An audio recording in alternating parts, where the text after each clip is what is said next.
Hi, this is my presentation for Digital Forensic Part 1. I am R. Domingo.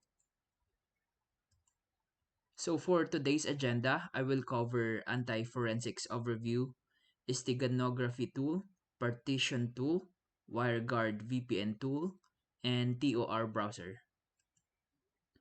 Anti-forensics contradict digital forensics, which is a set of techniques used by attackers to deliberately hide, destroy, or modify digital evidence, making forensic investigation difficult or impossible. The goal is to limit the quality and quantity of evidence available to investigators, helping perpetrators cover their tracks and evade detection. One method is by using steganography tool.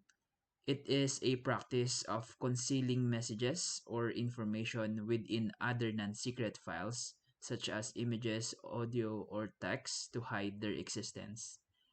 Unlike cryptography, which scrambles a message to make it unreadable, steganography hides the message in plain sight to avoid detection, ensuring the cover object appears innocent.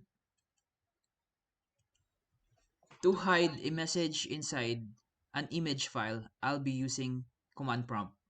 First is to create a folder, and in this folder, put the image file and the text file. The text file is then compressed to zip file. Now go to command prompt and type command there to check the files. So this is the image file, this is the text file, and this is the zip text file. Now type in this command, copy /b the image file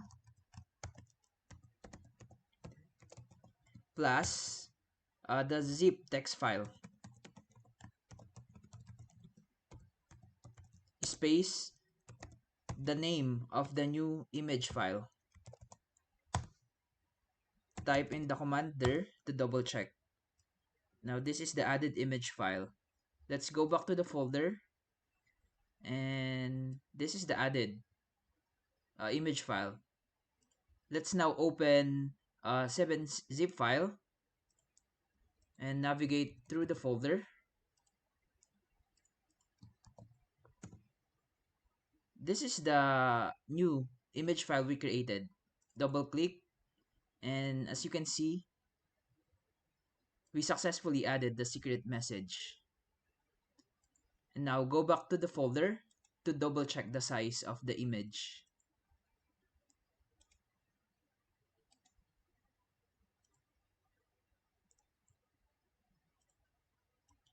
So for comparison, this is the original image that has a size of 969 kilobyte, and this is the bike2.png which we just created, and it has a size of 970 kilobyte. This demonstration shows how steganography can conceal information without visibly altering the image. Now let's proceed to partition tool. Again, this is anti-forensics, so we need to think like, how are we going to hide the data to the investigators in order for them not to find the data or miss if they're not careful. So in the next slide, I will demonstrate hidden partition in OS in virtual machine for the virtual disk. Just to give you a simple explanation, hidden partition is a disk space that exists physically but is not visible in normal file explorers. This is anti-forensics because it hides data from casual inspection.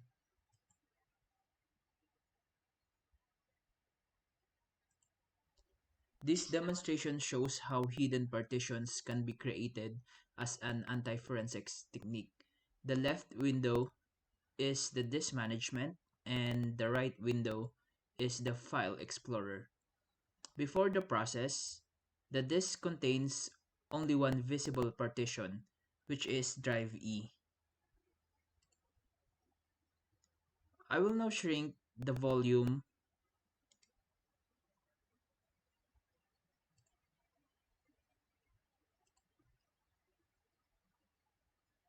And on the unallocated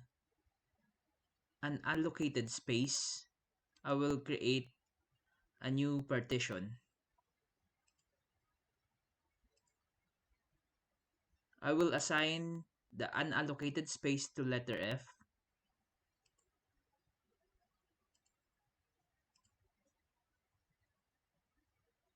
And as we can see here in File Explorer, drive F is visible. I will now change the drive letter and paths and click the remove button.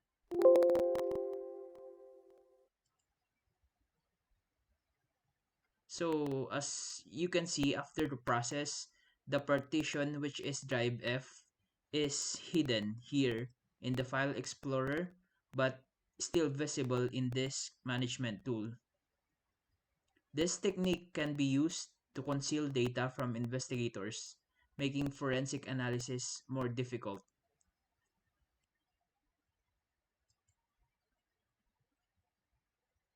WireGuard VPN tool. Virtual Private Network, or the VPN, is the security tool that creates an encrypted private connection between your device and the internet, hiding your IP address and online activity from ISPs and hackers. Just to give you a bit of information about WireGuard, it is a modern and high performance VPN protocol. Now let's proceed to the demo of WireGuard VPN tool and Wireshark Capture. The left screen is a Windows 10 virtual machine which serves as the client of WireGuard VPN. The right screen is my local machine, which is the server of WireGuard VPN. As you can see, both the server and the client are in active status.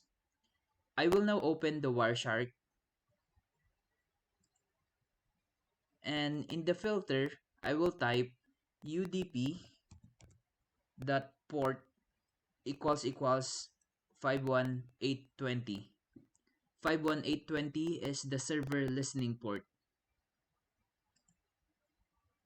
So this is basically the WireGuard traffic. These packets represent the VPN tunnel. The data is encrypted and cannot be interpreted, demonstrating secure communication between client and server. Why I chose WireGuard VPN.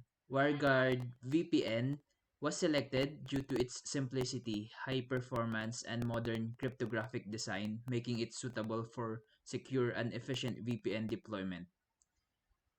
Advantages of WireGuard VPN are high performance, as it gives faster than traditional VPN, as well as strong encryption as it uses modern cryptography. Despite the advantage, there's also a disadvantage like limited built-in privacy features, which stores IP associations temporarily, and less mature. Now let's move on to TOR browser. TOR, or the Onion router, is essentially a network that masks online traffic. In the simplest terms, TOR browser is a software that allows user to browse the internet with a relatively high degree of privacy. In the next slide, I will demonstrate the comparison of normal web browsing and the TOR browsing using Wireshark. For normal browsing, open Firefox and start the capture in Wireshark. In Firefox, go to google.com and stop capture after a few seconds. This is the normal traffic. We can see the DNS queries and the direct communication connection with the destination server, which is google.com. For TOR browsing, open the TOR browser and another Wireshark. In the TOR browser, go to google.com and stop the capture after a few seconds. Instead of connecting directly to a website, TOR connects to multiple relays, obscuring destination. Filtering DNS packet in Wireshark, there is no clear DNS request to the final site, which is google.com.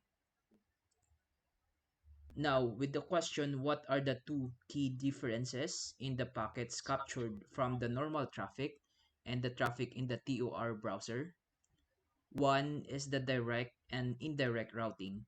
Normal traffic connects directly to the Google server, while TOR traffic is routed through multiple encrypted relays, hiding the final destination. Two is the visibility of the destination. The destination in the normal traffic can be clearly identified, which is this one. And the final destination in the TOR traffic is not visible in the packet captures.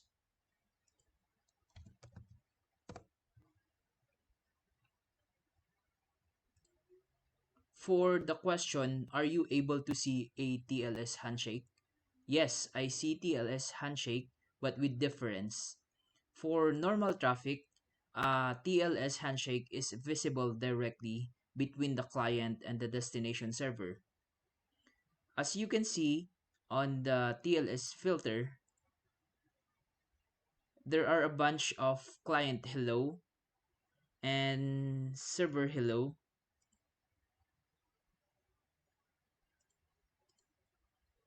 These are the key TLS handshake packets. Let's click the client hello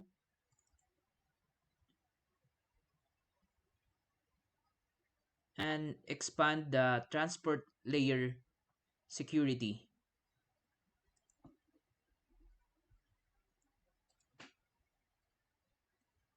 We will see here the TLS version, which is version 1.3. Now let's click the server hello and go to transport layer security as well. We can see here the servers chosen, encryption, and the session details. For TOR traffic, we can still see client hello and server hello, but we can see random IP addresses and TOR nodes, which hides the website I visit.